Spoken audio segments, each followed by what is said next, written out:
السلام علیکم ورحمۃ اللہ وبرکاتہ۔ کربلا کا تحقیقی جائزہ 72 صحیح الاسناد حدیث کی روشنی میں پیش خدمت ہے۔ اس سلسلے کی آخری حدیث، حدیث نمبر 72، جامع الترمذی کی حدیث میں ہے۔ سیدہ عائشہ رضی اللہ تعالی عنہا کا بیان ہے کہ رسول اللہ صلی اللہ علیہ وآلہ وسلم نے ارشاد فرمایا، 6 قسم کے لوگوں پر لعنت ہے اللہ تعالیٰ کی، اور اس کے ہر نبی علیہ السلام نے لعنت کی ہے۔ پہلا، اللہ تعالیٰ کی کتاب میں اضافہ کرنے والا۔ دوسرا، اللہ تعالیٰ کی تقدیر کو جھٹلانے والا۔ تیسرا، طاقت کے بل بوتے پر مسلط ہونے والا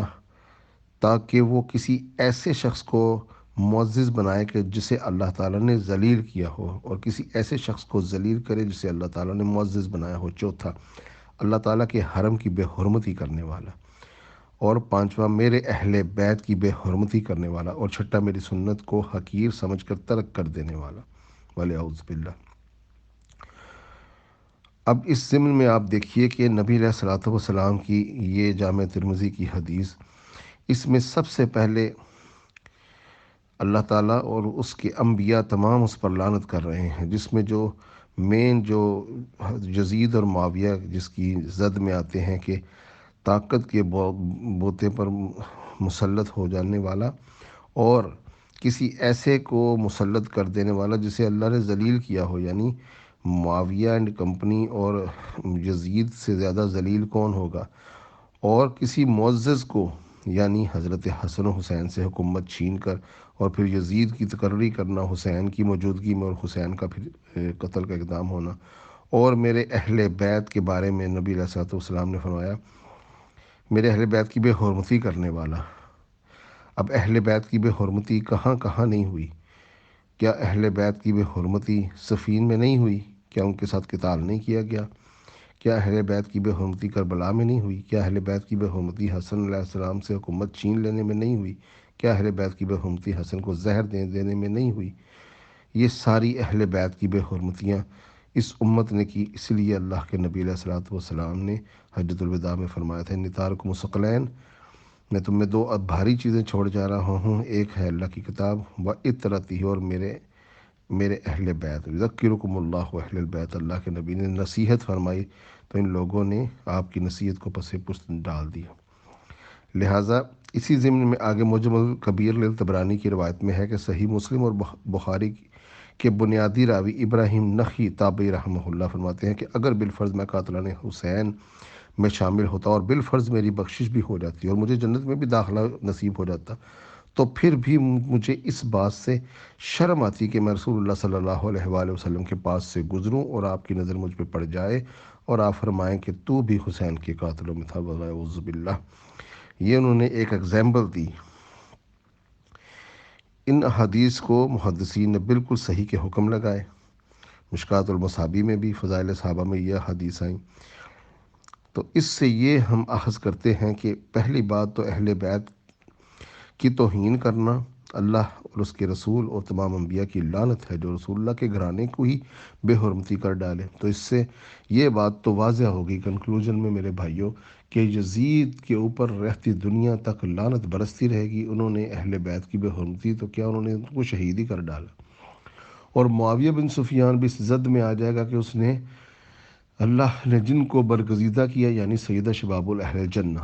اس میں تو کوئی شک نہیں، اللہ نے انہیں برگزیدہ کیا۔ معاویہ نے کس کو عہدے دیے؟ مروان کو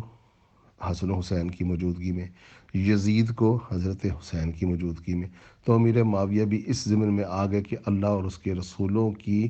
ان کے اوپر لعنت ہو کہ جنہوں نے ایک برگزیدہ حیثیت میں، جس کو اللہ برگزیدہ کرے، اللہ عزتوں والا کرے، اور وہ ایک جو غیر برگزیدہ جس کو اللہ تعالیٰ ذلیل کرتا ہے، یزید اور مروان جیسوں کو۔ اب مروان کے بارے میں تو متفقہ بات ہے کہ اس کے اوپر بخاری میں موجود ہے کہ اماں عائشہ سلام اللہ علیہ نے فرمایا کہ اے جھوٹے، تیرے اوپر تیرے باپ پر اللہ کے نبی نے لعنت کی تھی اور تو بھی اس لعنت کا ایک ٹکڑا ہے۔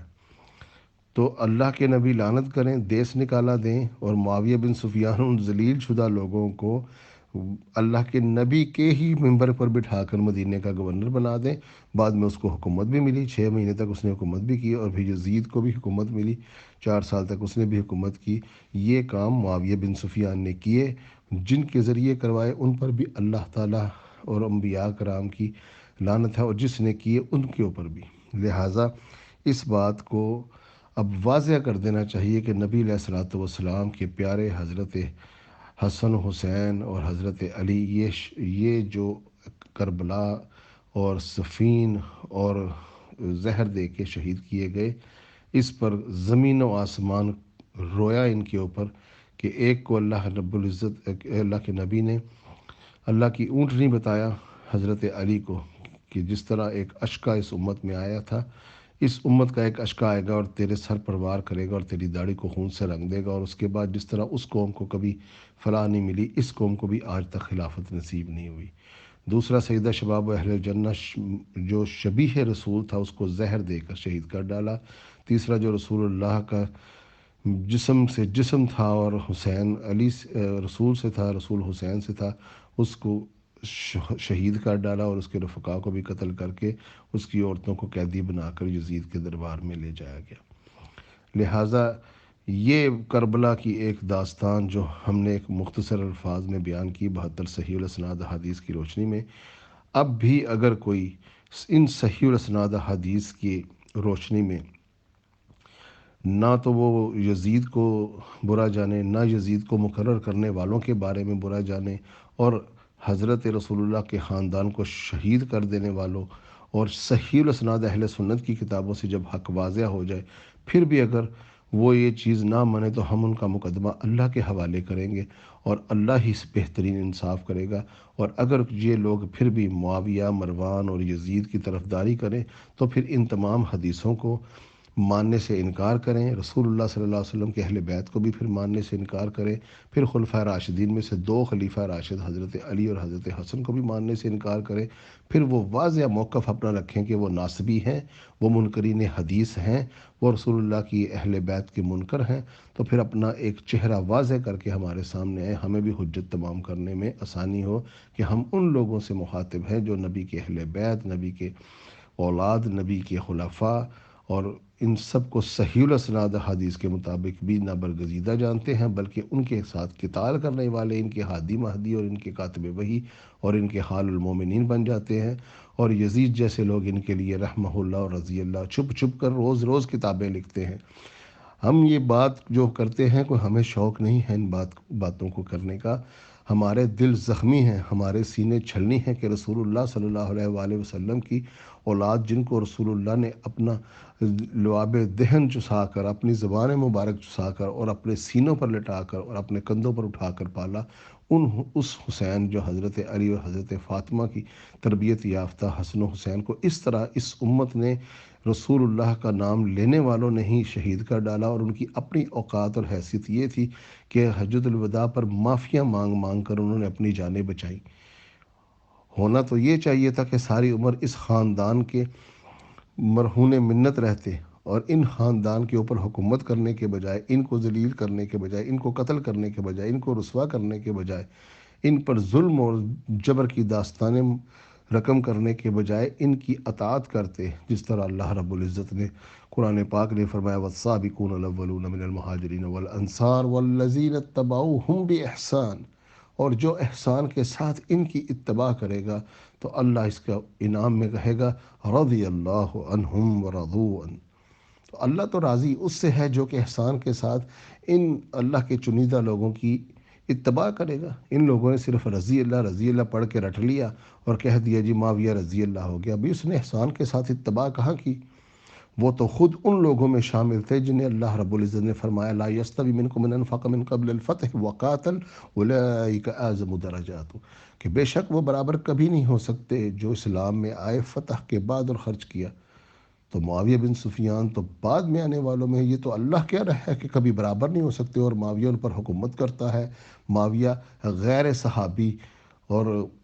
غیر برگزیدہ لوگوں کو صحابہ کے اوپر امیر مقرر کرتا ہے، گورنر مقرر کرتا ہے، اور پوری امت کے اوپر یزید کو مسلط کر کے معاویہ دنیا سے جاتا ہے۔ لہٰذا میرے بھائیوں، ہم یزید کو اس کا بڑا ذمہ وار نہیں، ہم یزید کو مقرر کرنے والے کو سب سے بڑا ذمہ وار ٹھہراتے ہیں۔ یہ کہتے ہیں جی یزید کربلا میں تو نہیں تھا، تو بھی یزید کا باپ معاویہ تو صفین میں موجود تھا، وہ تو خود زرہ پہن کر حسن و حسین اور علی کے ساتھ جنگ کر رہا تھا، اور ہمارے یاسر جیسے جلیل القدر صحابہ کے قتل پر انہوں نے خوشیاں منائیں، اس کا سر کاٹ کر انہوں نے لشکر میں پھرایا۔ تو بھائی جو موجود ہیں ان کو تو آپ خال المومنین اور ہادی المہدی بنا کر بیٹھے ہیں، اور جو اس وقت وہاں حاکم ہے جس نے فوج بھیجی، جس کے گورنر کو سامنے کٹا ہوا سر پیش کیا جاتا ہے، وہ گورنر سر مبارک اور جو خواتین ہیں اہل بیت کی ان کو قیدی بنا کر یزید کی طرف بھیجتا ہے، اور یزید اس کو سامنے وصول کرتا ہے اور کسی کو سزا نہیں دیتا۔ اب بھی کہتے ہیں کہ یزید اس کا ذمہ دار نہیں ہے، تو پھر آپ کا معاملہ ہم اللہ کے حوالے کرتے ہیں۔ اللہ تعالیٰ آپ کو مروان، یزید اور معاویہ کے لشکر سے اٹھائے، اور ہمیں اللہ تعالیٰ اہل بیت کے غلاموں میں شامل کرے۔ السلام علیکم ورحمۃ اللہ وبرکاتہ۔